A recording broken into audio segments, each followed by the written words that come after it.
Baik, saya mulai. Assalamualaikum warahmatullahi wabarakatuh. Selamat sore.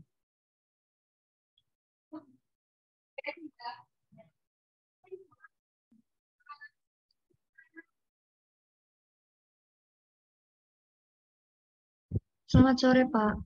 Oke, sesuai jadwal ya, hari ini jadwal PPL dan pertemuan terakhir sebelum ujian tengah semester. Ini yang lain ada orangnya apa enggak nih? Oke, ya. Jadi ini salah satu penilaian di dalam mata kuliah hukum jaminan. Jadi saya harap, kayaknya udah lengkap ya 12 orang hari ini, sehingga saya akan melakukan PPL, yang mana di minggu lalu sudah saya berikan bahannya ya untuk PPL. Saya share screen dulu untuk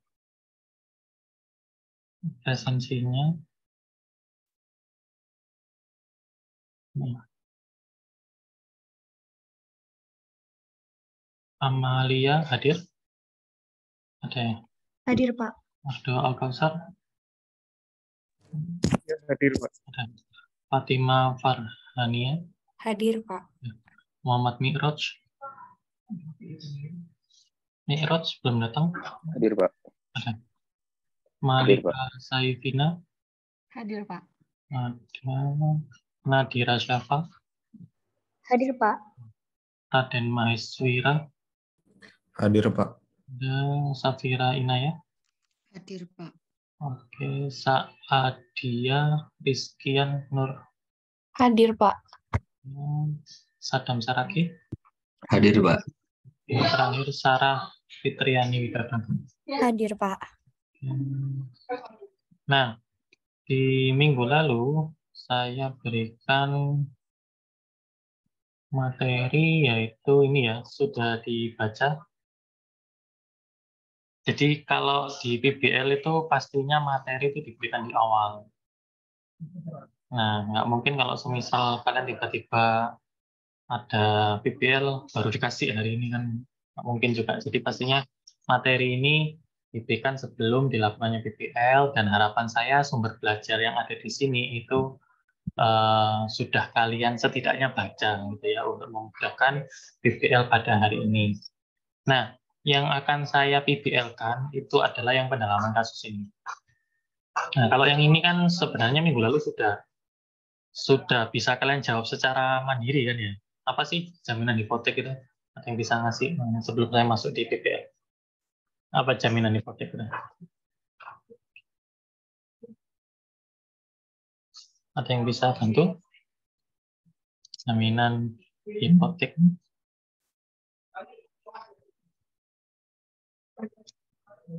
Gimana? Kalau kalian nggak bisa jawab jaminan hipotek, ya PBL-nya nggak saya jalankan hari ini. Terusnya materi kuliah. Apa jaminan hipotek?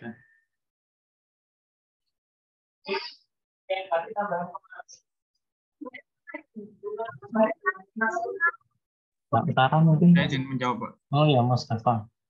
Ya, hipotek adalah suatu hak kebendaan dan merupakan perjanjian aksesoris dari perjanjian pokoknya berupa perjanjian yang menimbulkan utang. Ya, berarti salah satu dari jaminan kebendaan itu adalah hipotek. Karena selain jaminan kebendaan, ada jaminan apa? Kalau misalnya ini, katakanlah minggu depan kan ujian ya, terus ditanyain, selain jaminan kebendaan, memang ada jaminan selain kebendaan nggak? Ada nggak? Apa namanya? Jaminan perorangan, Pak. Jaminan perorangan ya, yang disebutkan di buku 3 BW ya, atau Portok ya. Oke, yang kedua, sebutkan benda apa saja yang dapat dijaminkan dengan hipotek. Nggak perlu dijawab, karena ini juga nanti akan masuk di PBL. Yang ketiga, hipotek. Itu minggu lalu juga saya sebutkan ada ciri-ciri sebagai hak kebendaan. Kemudian prosedurnya ini belum saya jelaskan, nanti akan saya jelaskan. Kemudian eksistensi jaminan hipotek ini sudah minggu lalu saya jelaskan. Asas-asas hari ini yang akan kalian bahas, dan yang nomor 7 kayaknya juga sudah, sebenarnya kalian sudah bisa menjawab sendiri apakah bisa dibebani hipotek atau tidak, gitu ya. Nah, yang hari ini akan saya berikan adalah PPL ini. Yang contoh sederhana saja, karena nanti kemungkinan di ujian juga akan ada soal kasusnya yang harus kalian selesaikan. Nah, yang kalian jawab hanya 7 pertanyaan ini aja. Nah, karena kalian sudah terbiasa untuk PPL, ya pastinya nanti akan saya bagi. Kan ini ada 12, saya akan bagi menjadi 3 kelompok secara random. Kemudian tentukan siapa yang akan menjadi tim leadernya, ada yang mau tulis, dan ada yang berdiskusi gitu ya untuk memudahkan. Mungkin tidak akan lama ya karena ini hanya 7 pertanyaan. Akan saya beri waktu lebih kurang 30 menit, nanti kita akan kembali ke Menko. Gitu ya. Sampai sini ada yang mau ditanyakan? Tidak ada? Kalau tidak ada, saya breakout ya. Jadi 3 kelompok. Oke. Nah, silahkan kalian join di room yang sudah terbagi.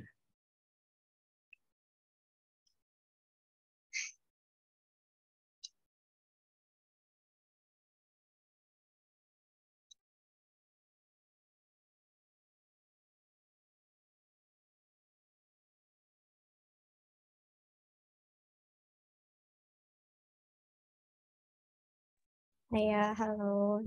Iya, Ini halo. jadi notulensinya dan moderator. Aku izin, mungkin aku nggak bisa jadi notulensi karena masih pakai device satunya. Boleh aku aja yang notulensi. Oke, aku izin menjadi moderator ya, biar cepat.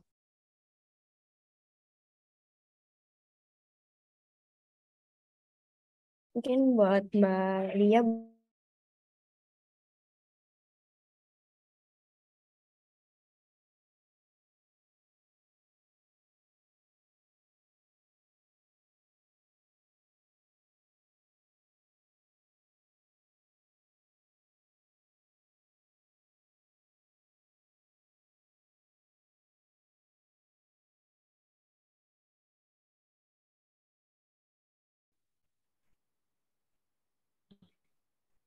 Udah. Mungkin bisa langsung ke pertanyaan pertama aja kali ya. Boleh. Jadi kan di sini menurut saudara ada berapa perjanjian ditandatangan oleh Bank Asia dan Yusa.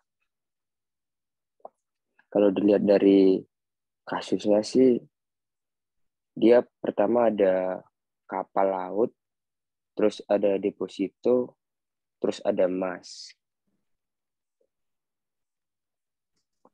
Berarti ada 4 nggak sih perjanjian utang ininya, utang piutangnya, terus perjanjian yang kapal itu, terus deposito sama emas. Depositonya termasuk gadai ya? Deposito itu Bukan, emas yang masuk gadai ya masih. iya, emas pasti ada.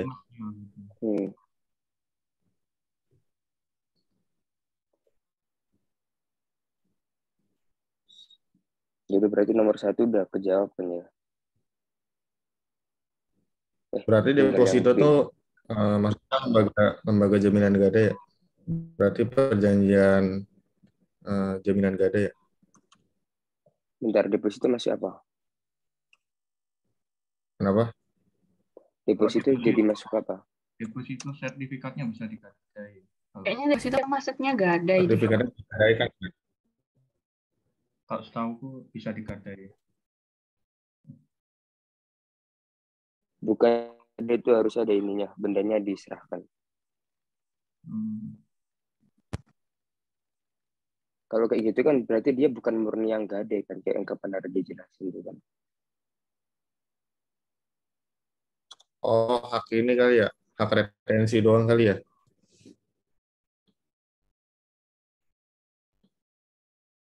Nah, kalau fidusi apaan?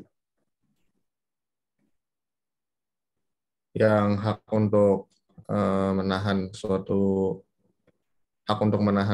barang doang. Jadi apa ya? Yang kalau misalnya gadai gadai kan sempat waktu itu ada yang gadai ijazah kan. Nah sebenarnya kan ijazah itu kan nggak bisa untuk digadaikan kan, untuk Iya. dijadikan jaminan kan. Tapi kayak itu bisa dijadikan sebagai hak retensi aja. Jadi semacam ditahan gitu barangnya untuk dijadikan jaminan.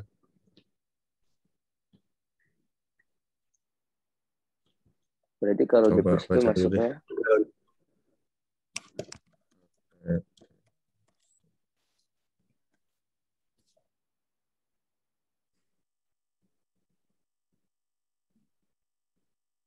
Tinggal yang deposito. Aku nggak tahu sih ini kasusnya sama apa enggak sama yang deposito.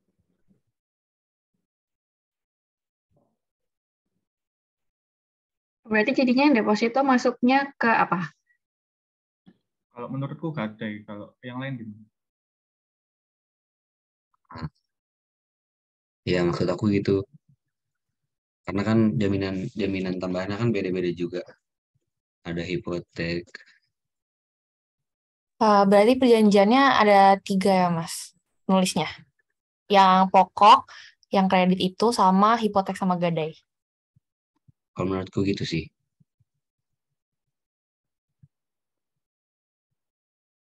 Gimana yang lain? Ada yang punya pendapat lagi kah? Oh, izin masuk. Ya. Di sini aku kurang sepakat sih. Aku tetap Hmm. ke saat dia tadi, yaitu ada 2 perjanjian aja, perjanjian pokok sama perjanjian tambahan. Namun perjanjian tambahan ini di sini berupa gadai dan hipotek. Itu aja sih dari aku. Gimana nih? Kita menulis 2 aja atau 3 kah? Gimana cari jalan tengah?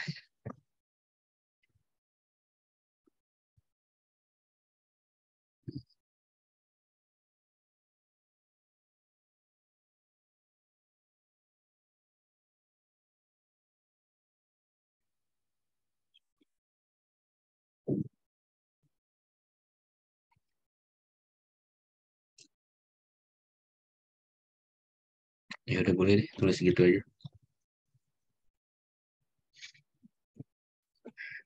Berarti nomor 1 udah perjanjiannya, ada perjanjian pokok, terus perjanjian tambahannya, ada perjanjian jaminan gadai dan hipotek. Terus yang gimana? Ada yang mau nambahin lagi atau berpendapat lagi nomor 1? Udah ya. Oke, nomor 2 jaminan lembaga jaminan apa? Pak, gimana? Ada yang punya pendapat? Ya, Ya, lembaga jaminan yang tepat menurutku itu hipotek sama gadai. Karena yang dijaminkan itu kapal sebesar 20 meter. Yang mana objek tersebut itu dapat dijaminkan di hipotek karena syarat dari hipotek itu adalah kapal laut yang memenuhi syarat untuk dapat dibebankan di hipotek, yakni berat kapal laut. Selain itu adanya hak kebendaan sesuai dengan Sama sih aku juga setuju sama Sarah juga kalau misalnya perjanjiannya disebutin di nomor 2-nya aja. Oke. Oke, boleh. Mungkin aku izin melengkapin ya, yang nomor 1 itu mungkin yang perjanjian kreditnya itu bisa ditaruh sebagai perjanjian pokok karena kan itu sebagai perjanjian yang paling utama antara USAF sama Bank Asianya. Jadi perjanjian kreditnya ini bisa dibilang sebagai perjanjian pokok, terus dengan nilai sebesar 200 miliar. Sedangkan yang kedua ini perjanjian tambahan, aku tambahin sendiri atau perjanjian access lawyer, yaitu perjanjian jaminan. Oke. Oke, aku izin melengkapin yang terdapat aset-aset itu ya, apa aja.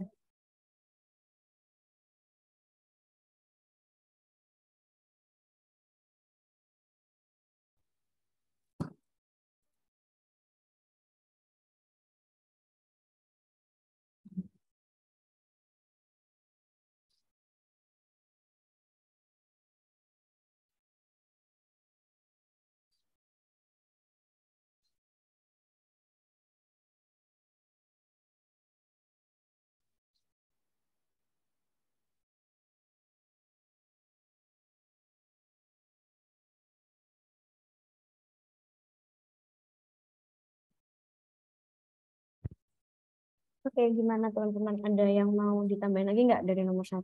Cukup ya aku ngerasanya. Dari aku cukup. Sama, menurutku juga udah cukup. Oke, kok gitu kita lanjut aja ke nomor 2, lembaga jaminan yang tepat membebani benda-benda tersebut. Ada yang mau masuk duluan? Silakan. Mau coba izin masuk dulu, Sar? Silakan, boleh. Untuk berarti pertanyaan nomor 2, lembaga jaminan apa aja yang benda-benda yang udah dijaminkan oleh Yusuf. Mungkin di sini kan ada 3 juga A, B, C. Nah yang A ini Yusuf kan menjaminkan kapal lautnya dengan bobot 20 meter kubik, nilainya 1,5 M. Nah di sini berarti bisa disimpulkan bisa pakai jaminan hipotek gitu. Nah hipotek sendiri itu objeknya tuh kapal lebih dari 20 meter kubik, berarti 20 itu masuk memenuhi syaratnya. Terus habis itu ya jadi masuk ke jaminan hipotek.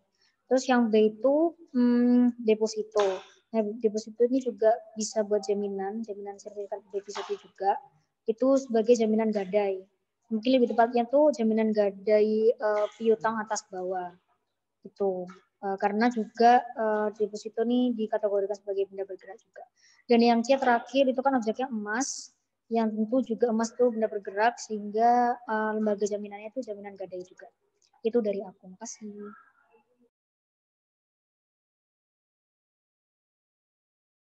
Oke, makasih Nadira. Mungkin kalau dari teman-teman yang lain ada mau ngelengkapin nggak? Kalau dari aku sama juga kurang lebih sama Nadira. Jadi ada 2 jaminan di sini yaitu hipotek sama gadai. Nah, kalau misalnya melihat dari aset yang dimiliki sama Yusuf, kalau kapal ini kan dia punyanya 20 meter kubik, yang mana hal ini tuh juga termasuk dan memadai di syarat jaminan hipotek itu sendiri. Jadi itu bisa dijaminkan melalui jaminan hipotek. Kalau misalnya mengenai deposito sama emas yang dia miliki itu, dia termasuk di jaminan gadai. Kalau misalnya di gadai ini, kalau aku lihat itu ada di pasal 1150 BW. Itu sih kalau dari aku.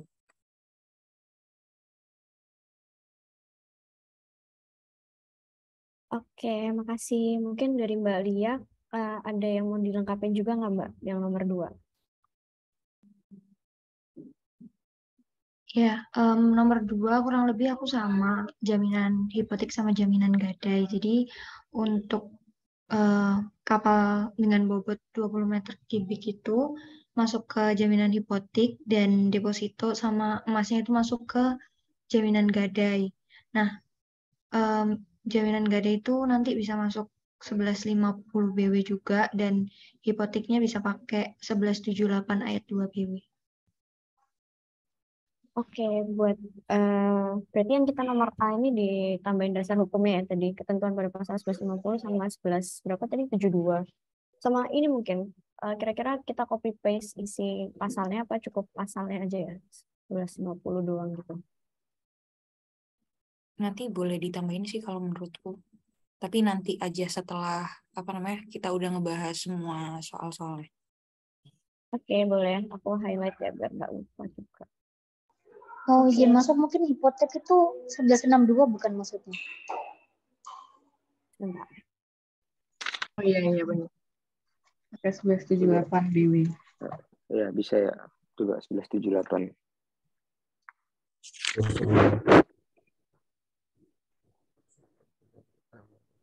Oh iya. Berarti yang gadainya pakai 1154, yang hipoteknya pakai 1178. Berarti mau lanjut ke soal nomor 5. Soal 5 berdasarkan jawaban saudara nomor 4. Upaya dipergunakan. Oh, berarti kalau yang gadai dulu ini pakai 1155. Iya, pakai 1155. Jadi tapi dijelasin gitu. Kayak si Bang Asya ini harus memberikan pemberitahuan terlebih dahulu. Kayak yang kapan hari tutor sama Bu Indira. Bu Indira.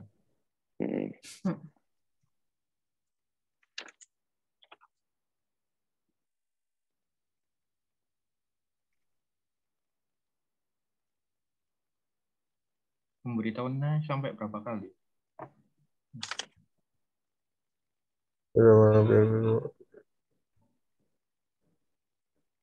Jangka waktu yang ditentukan sih. Ditentukan oleh ada kayaknya. Yang ditentukan para pihak.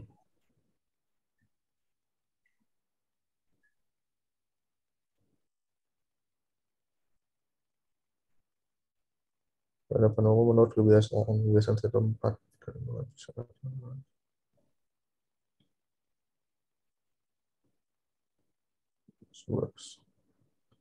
Berarti kalau hipotek? Kalau hipotek itu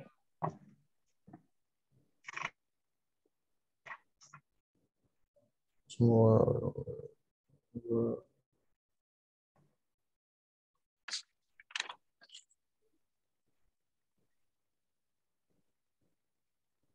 kalau hipotek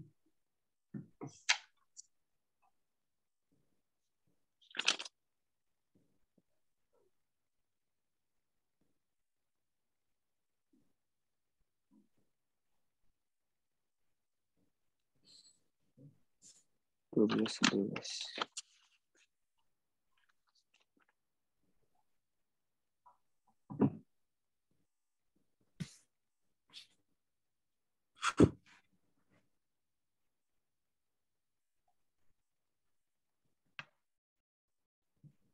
Ini tata caranya dilihat 12-11 coba. 12-11. Hmm. 12. Soal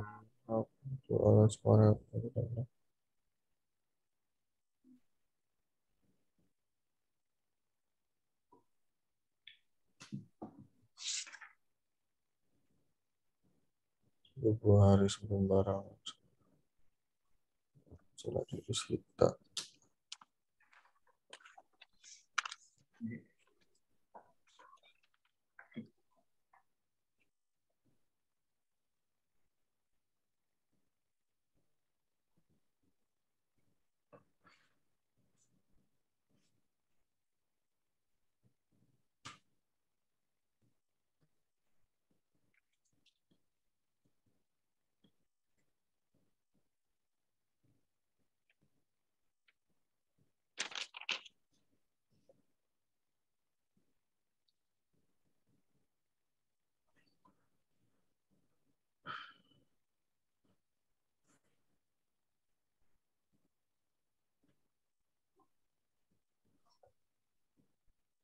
Jadi kayaknya kalau di sini tuh kalau mau dijual di muka umum itu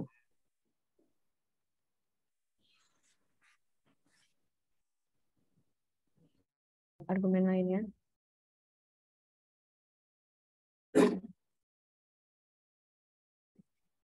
Kalau dari aku sama juga sih sebenarnya, sama-sama nggak bisa karena kan apa namanya, barang gadai itu bukan nggak boleh untuk dimiliki, tapi melainkan kayak harus dijual sebagai pengganti dari hutang yang telah dipinjam dari debitur itu sendiri. Dan kalau misalnya apa namanya, hak jaminan ini memiliki pemberian perlindungan hukum yang proporsional dibuat si kreditornya. Tapi kalau misalnya emang terjadi wan prestasi, berarti emang barang itu harus dilelang. Itu sih kalau yang aku tahu. Oke, makasih. Mungkin buat yang lelang itu kayaknya itu kan masuk ke nomor 5. Jadi kita nambahin ini aja ya, yang 1178 isinya 1154 BW sama 1178-nya buat yang nomor 4 buat melengkapi. Terus sisanya berarti kita udah bisa masuk ke nomor yang berikutnya, yang nomor 5. Mungkin ada yang mau masuk buat nomor 5?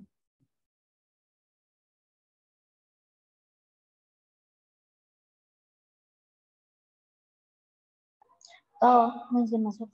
Mungkin nomor 5 tadi itu aku setuju juga, sempat disinggung juga sama Nia. bahwasannya kalau memang terjadi beban prestasi oleh debitor, di mana Yusuf, jadi kreditor atau Bank Asia di sini itu dia bisa menggunakan haknya juga, dia punya hak untuk menjual ataupun melelang objek jaminan untuk menggantikan hutang Yusuf tersebut. Karena seperti yang kita tahu juga tadi sebelumnya, objek jaminan itu nggak boleh dimiliki. Nah, kalau dasar hukumnya sendiri itu aku baru nemu yang gadai, mungkin yang jaminan habis gini kita bantu cari juga, mungkin teman udah yang dapat juga. Kalau yang gadai itu ada di pasal 1155, itu tuh tentang para eksekusi, di mana suatu kreditor ini bisa menjual benda gadai tersebut dengan kekuasaan sendiri. Jadi misalnya kayak tanpa dia ke hakim atau tanpa persetujuan hakim itu dia udah bisa melakukannya dengan sendiri. Tapi bisa juga melewat menjual benda gadai tersebut dengan perantara hakim itu di pasal 1156 itu. Jadi itu salah satu upayanya dari bank atau kreditor. Ya mungkin itu.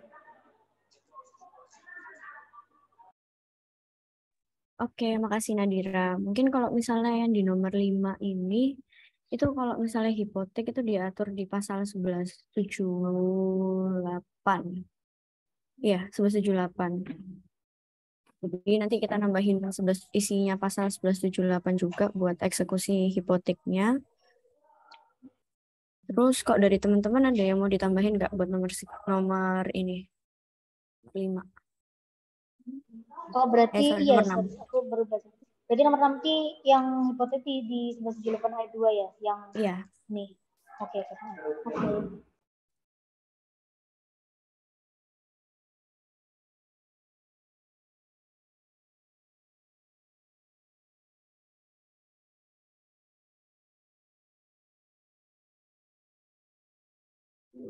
Mungkin aku mau nambahin ya. Jadi aku tuh baca-baca juga kalau sebenarnya bisa dilakuin 2 cara. Yang pertama itu pakai ketentuan pasal 224 HIR. Itu kalau sertifikat hipotek itu ada irah-irahannya demi keadilan berdasarkan ketuhanan yang Maha Esa, maka kekuatan mengikatnya itu sama kayak putusan pengadilan. Nah, ini tuh sama kekuatan pembuktiannya itu sama kayak putusan yang ingkrah. Jadi kita nggak perlu bawa ke pengadilan gitu. Terus yang kedua bisa pakai perata eksekusi itu. Oke, makasih Mbak Lia. Mungkin kalau yang tadi 225 HIR itu bisa minta tolong dimasukin ke paragraf kedua ya Mbak ya. Oke. Yang selanjutnya. Oke, kalau gitu. Berarti melelang pasal 1155 itu tentang peraturan. Oke. Oke, kalau gitu berarti kita lanjut dulu aja ke nomor 6-nya. Baru nanti kita isi-isi dasar hukumnya. Kok nomor 6-nya ada yang mau masuk, Mbak? Aku mau. Ya. Oke, sorry Nadira. Jadi kalau menurut aku, kalau misalnya jaminannya itu udah dilelang tapi ini hasilnya itu enggak mencukupi atau tidak menutupi hutang dari si debitur ini, maka berlaku lagi yang pasal 1131 itu mengenai jaminan umum, yang mana kalau misalnya dalam pasal tersebut itu udah menjelaskan bahwa kalau misalnya hartanya si debitur yang akan ada atau yang akan datang itu secara otomatis akan terikat sebagai jaminan umum. Jadi bakalan nunggu sampai asetnya si debitur datang lagi, yaitu yang akan dibayarkan ke krediturnya.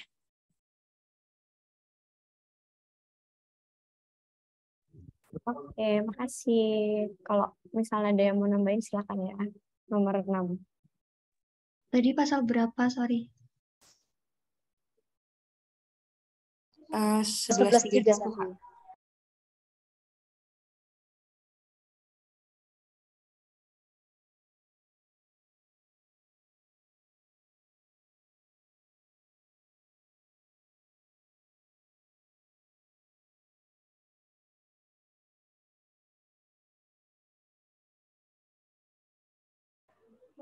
Mungkin menambahin juga di punya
Gimana nomor 7? Ada yang mau nambahin nggak?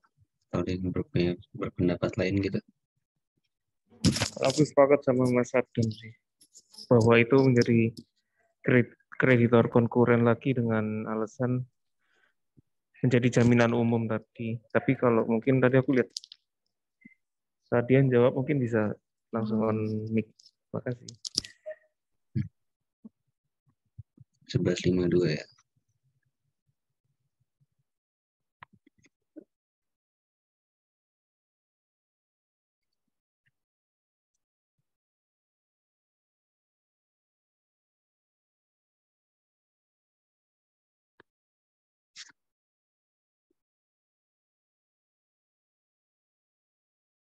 Kalau di yang 1152 BW itu tulisannya gadainya hapus kalau barang gadai itu hapus dari kekuasaan pemegang gadai. Misalnya utang pemberi gadai telah dibayar lunas, maka gadai otomatis hapus.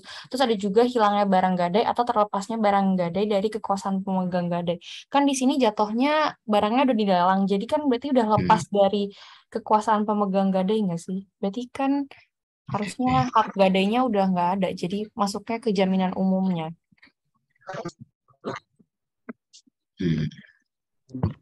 Izin nambahin, mungkin yang dimaksud saat dia itu mungkin menjadi perjanjian pokoknya yang masih ada ya. Perjanjian tambahannya udah nggak ada gitu kan? Oke. Ya, perjanjian hapusnya perjanjian tambahan tidak menghapus perjanjian pokok gitu kan?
Bingung-bingung. Oh, mungkin.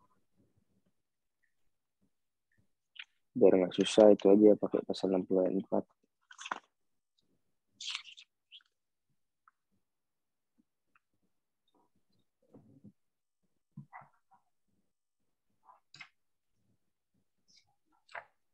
Berarti ini udah beres, tinggal nomor berapa jadinya? Nomor 1. Iya, nomor 1 belum tadi. Iya, yang ya udah berarti ya udah bisa kan ya dua barang beda gitu satu perjanjian gadai gitu.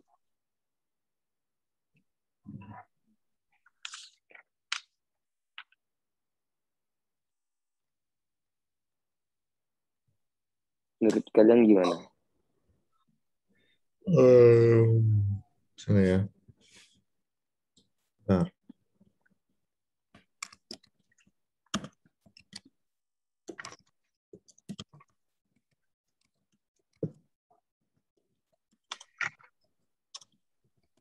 Tapi pertanyaannya bukan ada berapa jenis perjanjian gitu. Enggak, buat jawab nomor 2. Nomor 1 berapa banyak perjanjian kan? perjanjian? Kita kan bingungnya di deposito sama gade ini sendiri-sendiri atau jadi satu. Kalau sendiri-sendiri kan jadinya ada 4 perjanjian. Iya, yang harus. Kalau jadi satu berarti cuma 3. Oke, Pak.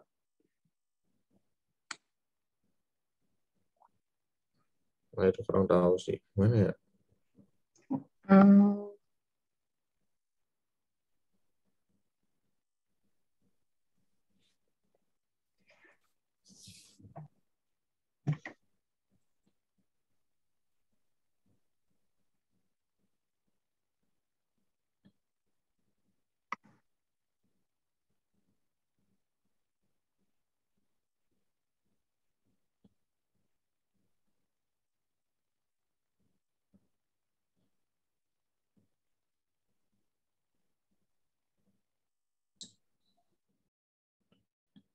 Kalau misalnya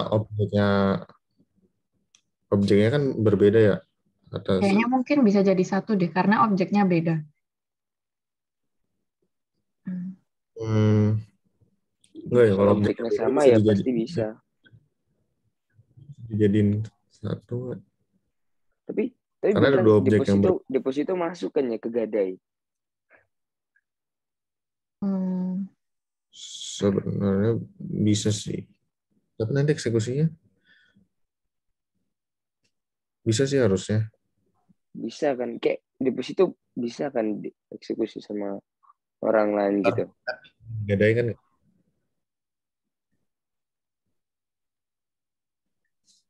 Aku gak tahu Cak, bentuknya deposito seperti apa. Kayaknya bisa sih masuk gadai.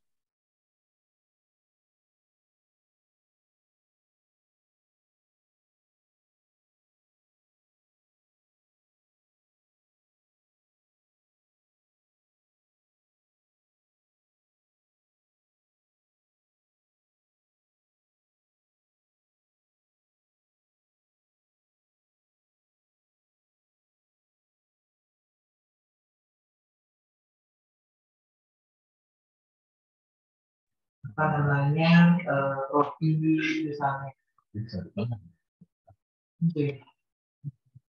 Ini kayaknya justru di luar. Iya, itu kuncinya di luar.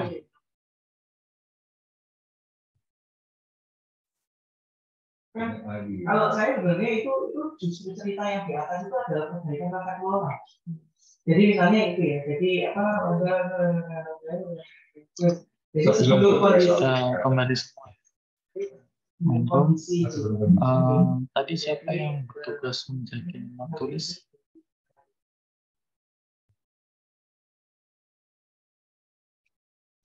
Yang jadi notulis tadi siapa?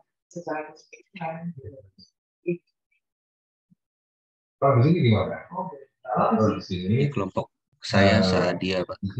Saadia. Ya ini ya, ada Mbak Saadianya. Ada Pak. Ya, ini konfirm lah. Keseluruhan itu kan bicara tentang perbaikan pada sisi tata kelola. Konfirm ya. Mungkin kayak fleksibilitasnya misalnya kayak yang tadi menjadi notulis itu di aula ada jadi mohon hasil dari PPL ini sebelum dibahas silahkan di drop salah satu saja. Jadi siapa yang jadi notulisnya, yang ngedrop yang lain nggak usah. Gitu ya, karena filenya kan dipegang sama notulis. Oke, ada waktu sampai di 16.30 untuk drop filenya ya. Oke, ada kesulitan? Saya rasa kayaknya mudah itu ya. Kita bahas di yang pertama dulu. menurut saudara ada berapa perjanjian yang harus ditandatangani oleh Bank Asia dan Yusuf? Di sini siapa yang jadi kreditor, siapa yang jadi debitor? Ada yang mau ngasih pendapat?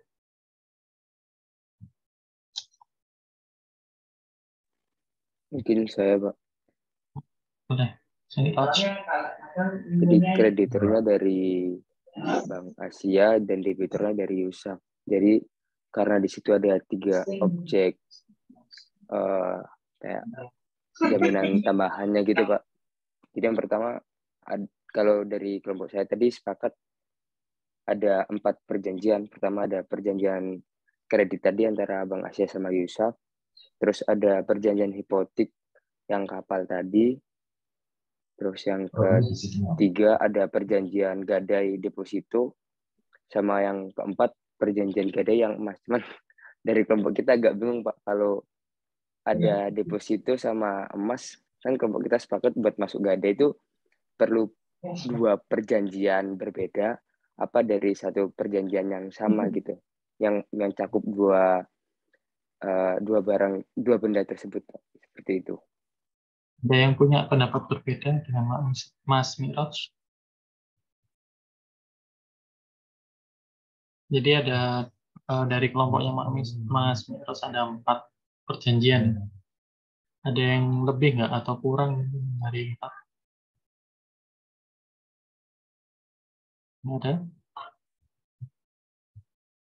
Oke, ya. Jadi hubungan hukum antara kreditor dengan debitor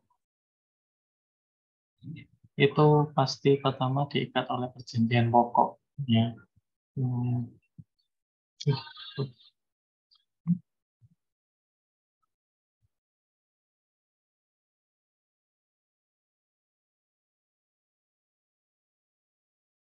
Yang mana perjanjian pokok ini itu bebas ya, seperti yang saya jelaskan di minggu lalu, mau namanya perjanjian utang piutang, mau itu pinjam meminjam, atau perjanjian kredit, itu bebas. Karena kalau saya sendiri pribadi tidak mempermasalahkan apakah ini perjanjian utang piutang atau perjanjian kredit atau perjanjian pinjam meminjam, itu bebas. Tapi yang pasti perjanjian pokok ini diikat oleh ketentuan buku 3PW, ya kan? Nah, buku 3PW itu adalah apa judul bukunya? Tentang apa? Buku 3PW loh, tentang apa? Perikatan. Nah, kalau perikatan, berarti hak yang dilahirkan adalah hak pribadi atau hak tagih. Nah, di sini kedudukan Bank Asia kalau hanya mengandalkan ketentuan perjanjian pokok, maka menyebabkan Bank Asia ini kedudukan hanya sebagai kreditor, apa namanya? Konkuren.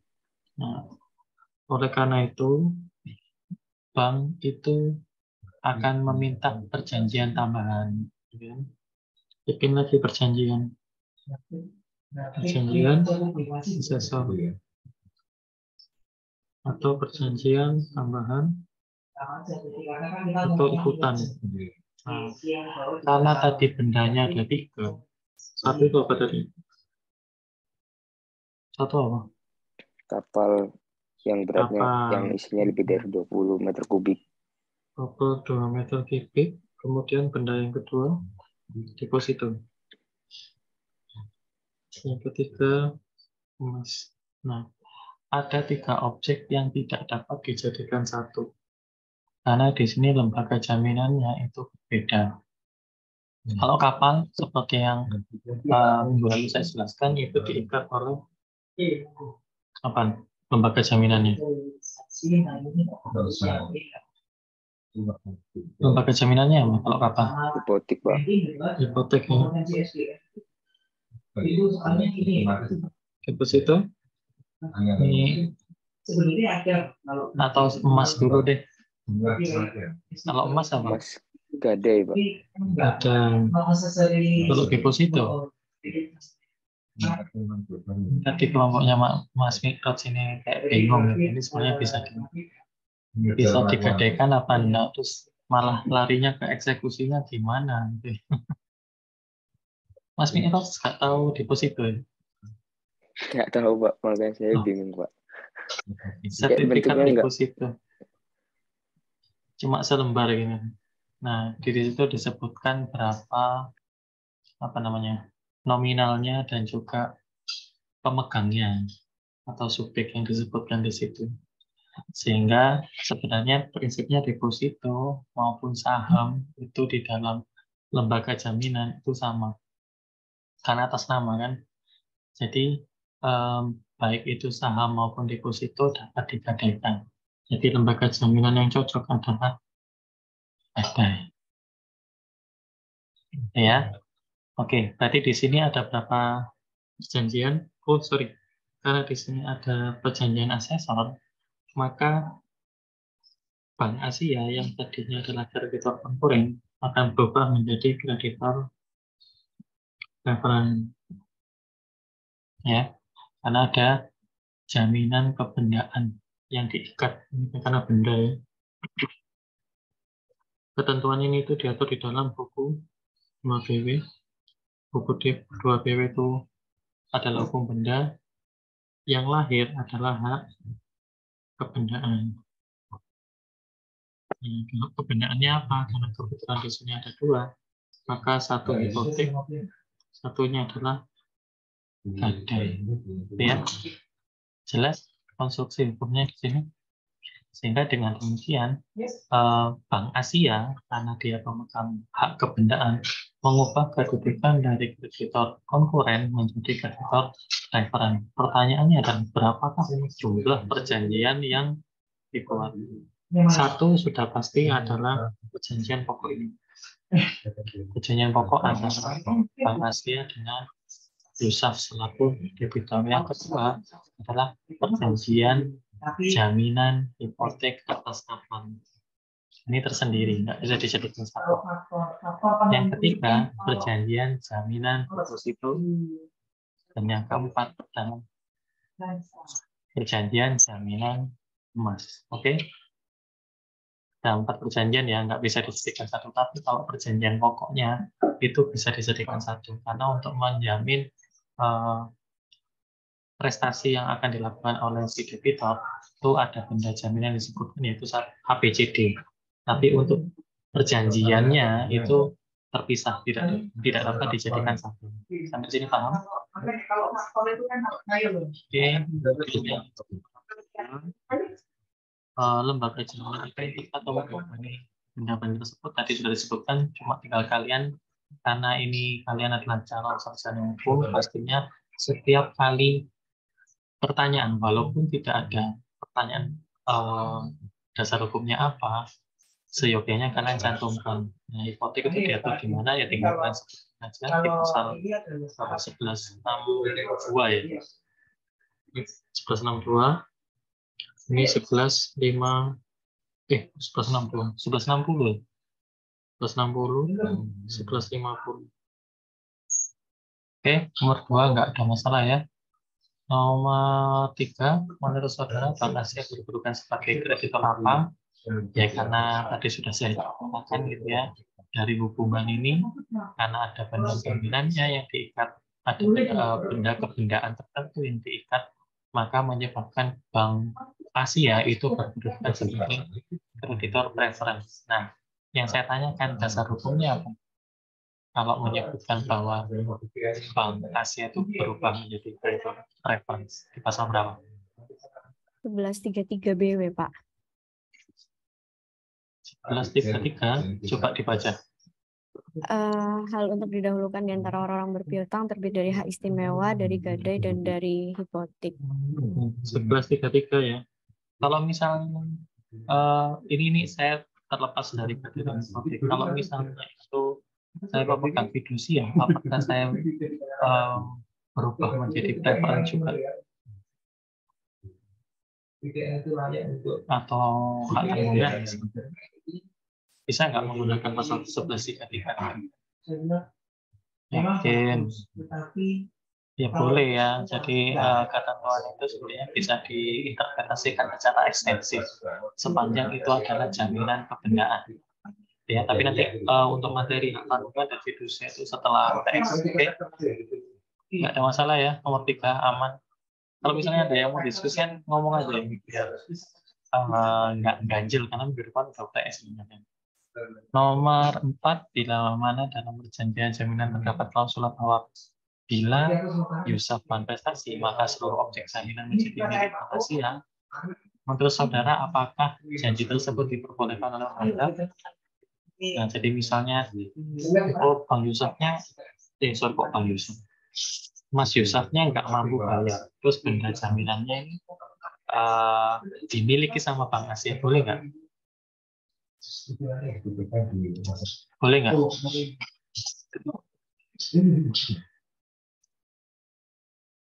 Boleh apa enggak? Janji yang menyebutkan bahwa bendanya akan dimiliki oleh si kreditor. Boleh apa enggak di dalam hukum? Nggak bisa, Mbak. Tidak bisa, karena kembali lagi ya, saya jelaskan bahwa menjaminkan benda itu bukan bertujuan untuk memindahkan kepemilikan atas suatu kebendaan. Jadi janji apapun yang menyebutkan bahwa jika debitur investasi bendanya akan dimiliki itu batal ya. Cuma karena ini ada dua benda, satunya hipotek, satunya gadai. Hipotek jatuh di pasal berapa? Klausul itu untuk pertanyaan nomor 4. Kalau hipotek di pasal berapa? 1154. Hipotek 1178, Pak. 1178. Kalau itu gadai 1154. 1154 ya. Tinggal nanti ditandain aja di dalam BW-nya biar nanti memudahkan. Oke. Jadi ini juga berlaku untuk nanti kalau hak tanggungan dan fidusia itu juga sama. Janji untuk memiliki benda itu batal demi hukum ya, nggak boleh. Jadi kalau misalnya debitur investasi, ya harus dieksekusi. Salah satu eksekusi yang sering dilakukan yaitu syarat eksekusi dijual melalui lelang. Ya.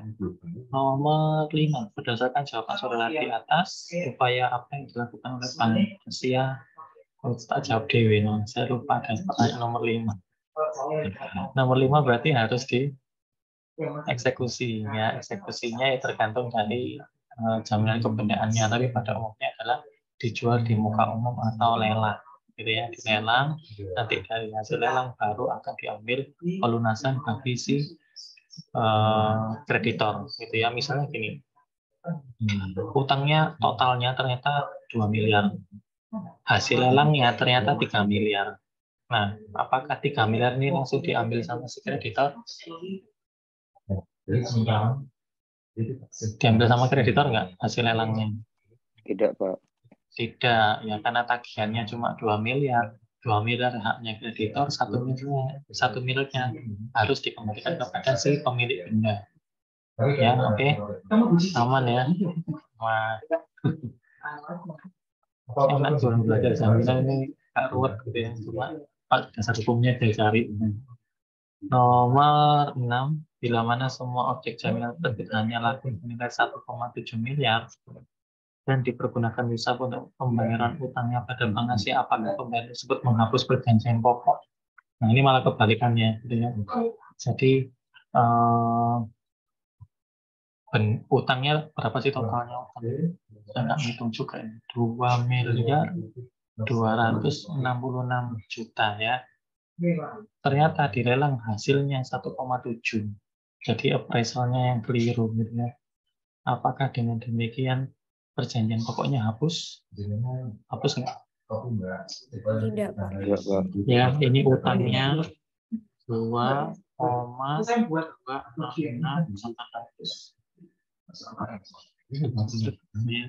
Ternyata benda ini setelah dilakukan eksekusi itu hanya laku 1,7 miliar. Perjanjian pokoknya hapus apa enggak?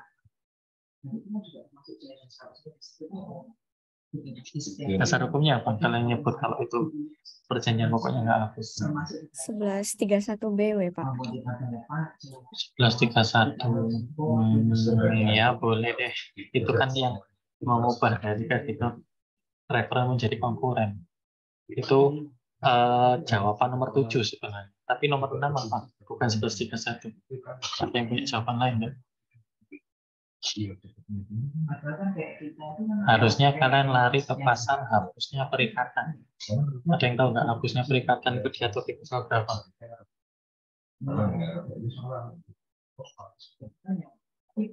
Hapusnya perikatan karena A, B, C, D, E pasal berapa? Di buku 3 seharusnya. Berapa? 1381 ya. Boleh dibaca nggak Mas Dava?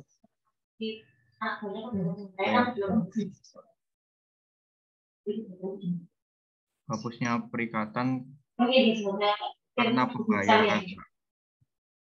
Cuma satu pasal aja. Satu klausul aja. Sebutin semuanya.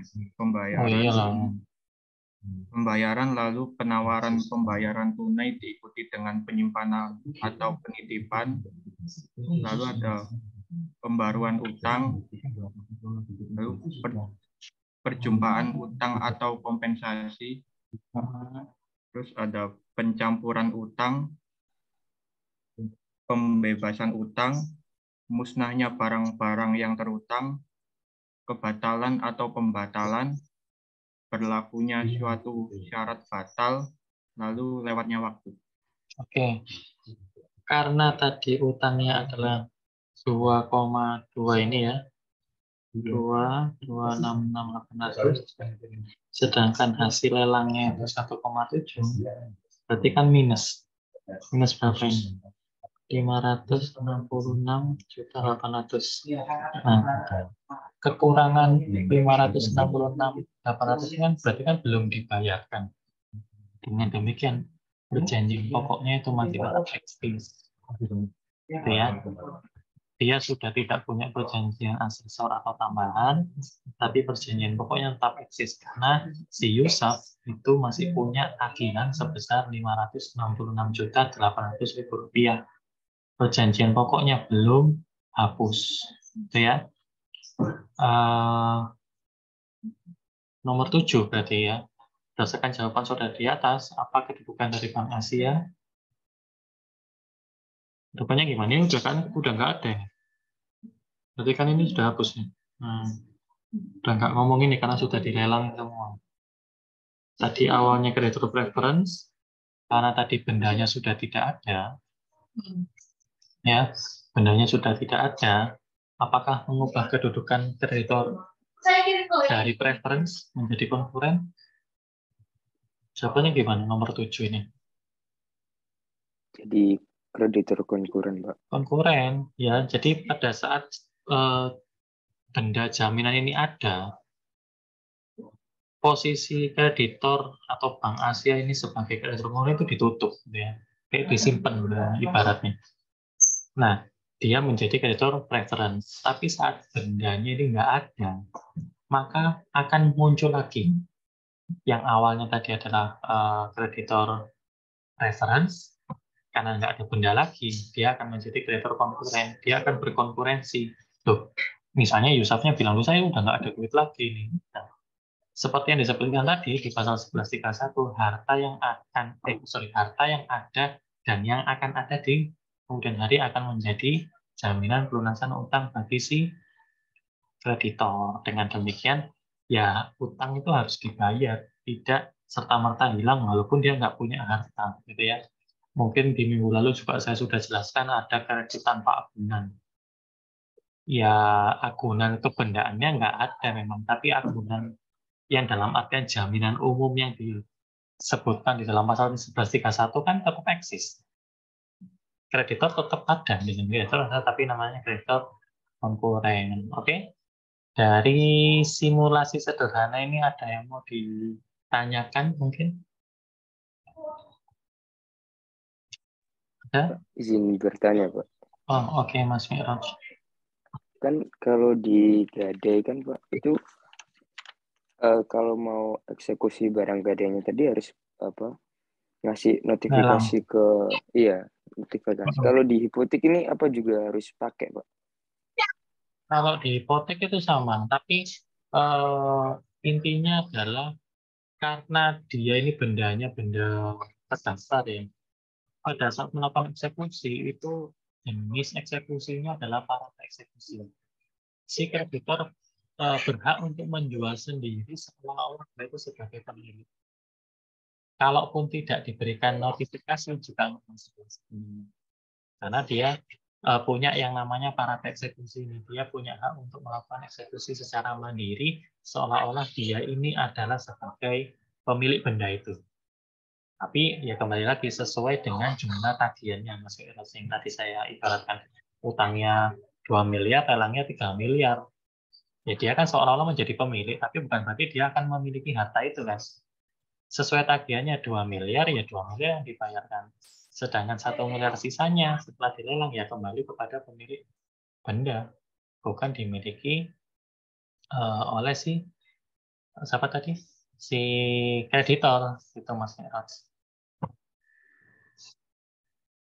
Gitu. Termasuk tadi yang sebenarnya saya mau jawab yang Mas Mi'ros tadi ya, tadi masih diskusi asik gitu ya, saya nggak jawab gitu. Kalau misalnya deposito nih, gimana caranya melakukan apa ini namanya jaminan deposito? Nah, kalau Mas Mi'ros melakukan misalnya punya uang nih, katakanlah 20 juta, deposito itu kan bisa per bulan ya, bisa 1 bulan, bisa 3 bulan, bisa 6 bulan, 12 bulan, dan kelipatannya. Gitu ya. Jadi menyimpan dana tidak digunakan dalam kurun waktu yang telah disetujui. Misalnya 1 bulan, ya udah 1 bulan nggak boleh diapa-apain dananya. Di akhir bulan, setelah perjanjian itu, nanti akan apa namanya uang pokoknya plus bunga akan kembali kepada Mas Mi'ros. Kalau dulu, deposito itu dilakukan secara fisik. Jadi Mas Mi'ros membawa uang, misalnya tadi 20 juta, bisa cash atau didebit dari rekeningnya Mas Mi'ros. Nanti oleh bank akan diterbitkan namanya sertifikat deposito. Atas nama Mas Mi'ros, bunganya itu berapa persen, jangka waktunya berapa lama. Gitu. Nanti ada berapa nominal angka yang akan diberikan di akhir perjanjian tersebut. Nah, deposito ini itu bisa dijadikan jaminan. Jaminan yang cocok hanya gadai. Misalnya butuh uang nih tiba-tiba, ya udah digadaiin aja sertifikat diserahkan. Karena di dalam perjanjian gadai itu kan ada namanya pola in basis sterling. Bendanya harus diserahkan kepada kreditor atau pihak ketiga ya. Sertifikat deposito yang diberikan kepada si kreditor. Nanti baru Mas Mi'ros dapat pinjaman dana misalnya dari pegadaian. Sama seperti emas. Emas juga sama, walaupun nggak ada bukti, ya emasnya yang diserahkan. Gitu Mas Mi'ros, nggak usah bingung. Saham pun juga seperti itu. Saham atas nama, saham tidak atas nama, itu kalau Mas Mi'ros baca di dalam ketentuan BW, itu boleh dijadikan objek gadai. Gitu ya. Ada lagi, Mas Mi'ros? Cukup, Pak. Terima kasih. Cukup. Oke, yang lain? Bentar, Pak. Berarti kalau deposit bank tetap bisa mencairkan, Pak ya, kan walaupun deposito ini nama orang lain, walaupun yang mencairkan orang lain gitu bisa, Pak ya? Iya, bisa. Karena kan kembali lagi, kan itu seolah-olah pada saat melakukan eksekusi itu dia menjadi pemilik seolah-olah. Gitu. Cuma nanti kalau misalnya bicara mengenai deposito, ya pastinya ikut prosedurnya di bank. Kita nggak mungkin tiba-tiba misalnya sertifikatnya atas nama Mas Mi'ros nih, tiba-tiba saya sebagai kreditor, saya mau mencairkan, ya pasti butuh, kalau ngacu kepada peraturannya ini ya, maksudnya peraturannya dari bank pasti akan beda-beda, tapi pada umumnya ya pasti butuh tanda tangan dari Mas Mi'ros juga untuk mencairkan deposito tersebut. Itu. Tapi kalau nanti bicara mengenai hak tanggungan itu kan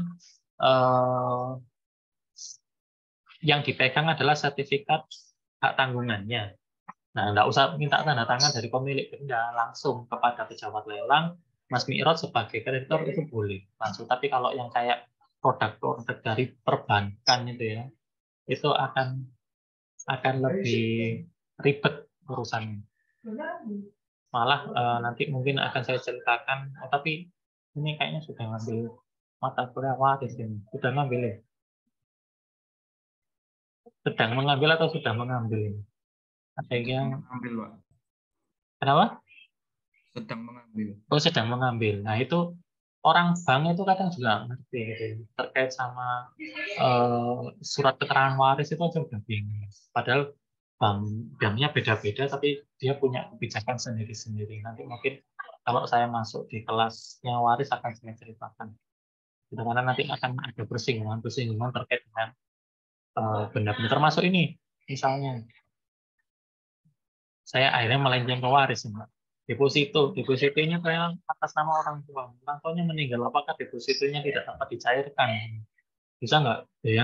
Yang punya ini sudah meninggal, bisa nggak dicairkan? Bisa nggak kira-kira? Misalnya Mas Dava ini orang tua saya, anaknya adalah anak dari Mas Dava ini, Mas Mi'rod, saya sama Mbak Nadira. Terus datang ke bank, loh kan atas namanya Muhammad Dava Bayu Putra. Bisa nggak? Nah, bank ini punya kebijakan sendiri-sendiri. Yang ya namanya juga orang bank kadang juga nggak belajar hukum. Gitu ya. Ya ada yang belajar hukum, cuma nanti waktu kalian lulus itu pasti akan menemukan hal-hal seperti itu yang kadang itu ketawa sendiri gitu ya. Kok ini. Jadi antara teori dan praktik itu terkadang nggak matching gitu ya. Jadi tapi nggak apa-apa, itu sebuah pembelajaran. Gitu ya. Ada lagi yang mau ditanyakan? Tidak ada? Nah, saya sedikit saja. Kemarin minggu lalu saya lupa terkait dengan ada satu namanya itu adalah SKMH. Surat kuasa memasang hipotek, ya. Surat kuasa memasang hipotek. Nah, kenapa kok ada surat kuasa memasang hipotek? Karena dalam prakteknya pembebanan hipotek itu membutuhkan dana yang sangat besar, gitu ya. Sehingga bagaimana caranya untuk menekan kos yang terlalu tinggi? Nah, si lembaga perbankan itu biasanya menggunakan SKMH. SKMH ini itu sebagai dasar untuk membuat akte jaminan hipotek. Tapi perlu diingat ya, SKMH ini itu tidak mengubah kedudukan kreditor dari kreditor konkuren menjadi preferen. Karena kuasa ini harus nanti dituangkan menjadi akte jaminan hipotek. Nah, nanti setelah UTS akan ada materi namanya hak tanggungan. Hak tanggungan ini sama, dia punya surat kuasa namanya surat kuasa memasang hak tanggungan. Nah, sama sebenarnya antara SKMH dengan SKMHT, tapi objeknya berbeda. Ini adalah hak tanggungan. Kalau ini kan kapal ya. Nah, SKMHT dan SKMH itu sama-sama tidak mengubah kedudukan kreditor dari konkuren menjadi preferen. Harus dituangkan dulu. Kalau ini dituangkan menjadi APHT namanya, akta pemberian hak tanggungan. Kalau ini akta jaminan hipotek. Nah, lalu apa fungsinya SKMH kalau ini bicara mengenai hipotek gitu ya? Karena ini kajian adalah hipotek hari ini. Biaya untuk memasang hipotek itu sangat tinggi. Termasuk nanti ada biaya PNBP ya, penerimaan negara bukan pajak, kemudian nanti ada biaya notarisnya misalnya, ada biaya pendaftaran, itu sangat besar sehingga pada umumnya bank itu berpegang pada SKMH. Dan pada umumnya memang SKMH itu untuk debitur yang sudah bonafit gitu ya. Yang kira-kira ini nggak bulat kalau bayar. Nah, kapan SKMH ini berubah menjadi akta jaminan hipotek? Pada umumnya biasanya kalau debitur ini sudah kelihatan, oh tanda-tandanya ini mau kredit macet ini. Nah, baru dipasang akta jaminan hipoteknya. Nah, baru berubah dari kreditor konkuren menjadi preferen. Misalnya debitur ini gagal bayar, maka bendanya tadi yaitu kapal itu baru bisa dieksekusi. Dia akan berubah pembayaran itu akan menjadi prioritasnya dia. Tapi kalau misalnya debitur ini ayam-ayam saja, kreditornya ya rutin untuk bayar cicilan, itu SKMH-nya tetap jadi SKMH. Jadi harus dilihat kondisinya gitu. Tapi memang tidak banyak kapal-kapal itu yang dijamin ya ada, tapi nggak banyak banget gitu ya. Tidak seperti nanti kalau bicara fidusia gitu ya, sepeda motor kan misalnya kalian kredit sepeda motor kan difidusiakan gitu ya. Sepeda motornya dipakai, BPKB-nya kan dipegang sama apa ini lembaga kayak apa? FIF ya, Adira gitu ya. Jadi BPHTP-nya dipegang sama lembaga yang ngasih pinjaman, tapi sepeda motor yang beli kalian pakai gitu. Itu namanya fidusia, beda lagi. Gitu ya.